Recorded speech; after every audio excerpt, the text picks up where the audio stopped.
Tarian TikTok mungkin menyenangkan, tetapi tidak ketika merekam dengan mengorbankan orang lain. Sebuah video dari seorang asisten rumah tangga yang menari di depan majikannya beredar di media sosial. Liane Wanbao melaporkan. Wanita muda yang mengenakan singlet abu-abu dan celana pendek hitam itu terlihat menyodorkan pinggulnya di depan kamera. Di sisi lain, sambil memegang sisi kursi roda nenek, dia terus menari sambil berbalik menghadapnya. Wanita tua itu menatap dari kejauhan, tampak tidak menyadari apa yang sedang terjadi. Meskipun tidak jelas kapan video TikTok itu direkam, namun membuat netizen geram. Ketika TikTok menjadi semakin populer di Singapura, ada laporan lain tentang asisten rumah tangga yang ketahuan bersenang-senang dengan handphone mereka.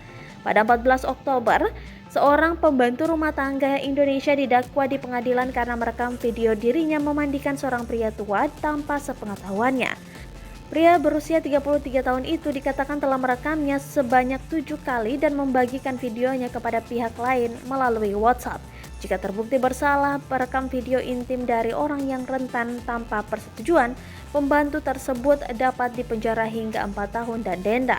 Untuk mendistribusikan klip tersebut, dia bisa dipenjara hingga 10 tahun dan didenda.